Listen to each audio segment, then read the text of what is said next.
Maybe it was on election night when we first realized not only would there be a new president, but also a new first family. A family with young children. Sasha and Malia, I love you both more than you can imagine. Along with the role of commander-in-chief and leader of the free world, Barack Obama would be first dad. So yes, there would be a swing set, and yes, there would be a dog. We all have to take turns walking the dog. He is everything his own father was not. You wrote about an entire book, basically, looking for your own identity based on the fact that your father was a myth. Right. Yeah. No, I mean, he wasn't around. Now, one of the things I benefited from was my mother was generous in describing him, and so even though he wasn't there, I had this sense that he was smart and, you know, hardworking and talented, and so as a young boy, I could have a sense that, well, my father was an important person. It was the myth that I was chasing as opposed to knowing who he really was. But despite the incredible efforts of my mom, there's no doubt that that still left a hole in me. There was only one problem.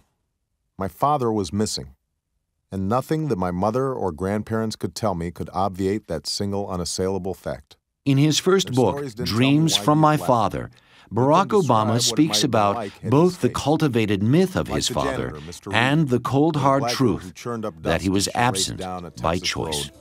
My father became a prop in someone else's narrative. Yet in brief and rare encounters, Obama's father passed along certain things the president values to this day.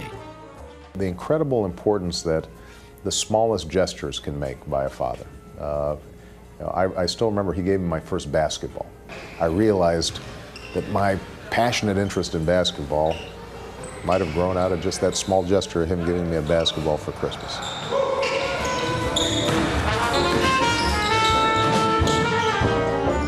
He took me to a jazz concert, and it wasn't until later in life that I realized, well, maybe that's why I got really interested in jazz. And there was Wynton Marsalis last week in the White House.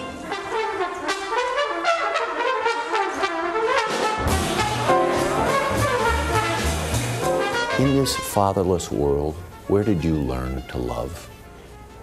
Well, I had a mother and grandparents. Where I learned, I think, to be a father was looking at some people that I respected. Michelle's father was just a wonderful man. I mean, here's a guy who had multiple sclerosis at the age of 30, and yet he went to every one of Michelle's dance recitals, every one of her brother's basketball games, and it just reminded me that you know, whatever the hardships, whatever the obstacles, you can be a good dad. Your whole life is under a microscope now, and believe it or not, every parent in the country is watching your every move as a parent. Are you aware of that scrutiny? Well, there's no scrutiny more powerful than Michelle's scrutiny. So I don't care what other folks are saying. The question is my wife and or my kids feeling that I'm there for them. The first couple has made being present in their children's lives a top priority. The world can wait till after Sasha and Malia's soccer or basketball game. One thing that stood out to me in your acceptance speech in Chicago, you said, Sasha and Malia, you have earned the new puppy that's coming with us to the White House. You used the word earn. It wasn't you get one, you earned it. You're old school. We're pretty old school. I mean, we stay here in the White House, Malia and Sasha, they have to make their beds. They have to walk the dog. They have to feed the dog. They have to do their homework. They don't watch TV during the week. But, you know, the amazing thing that we've learned, and I think that this is where, again, fathers can make a big difference, is kids thrive on order. They want structure. Right. I don't feel like I'm giving you enough work to do. Man, I know what I'm doing. I know you do. See, I knew you said. Friday afternoon, the White House held a barbecue and town meeting for fathers. Fathers are our first teachers and coaches. They're our mentors. They're our role models. They set an example of success, and they push us to succeed. Encourage us when we're struggling. They love us even when we disappoint them, and they stand by us when nobody else will. Of all the rocks upon which we build our lives, we are most dependent on the family. The importance of fatherhood first echoed in a speech last Father's Day in Chicago. With 4 of 10 children in the United States born to unwed mothers, the president wants it understood.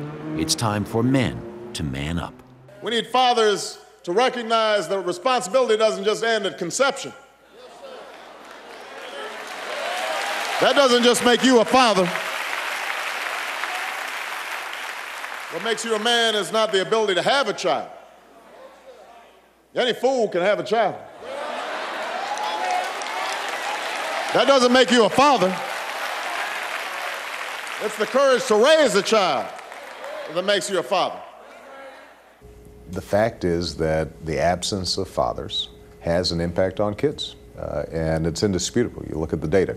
Kids without fathers are more likely to have trouble in school, more likely to participate in drugs, more likely to get into trouble, and more likely to end up in jail. So across the board, having a father who's present makes a difference.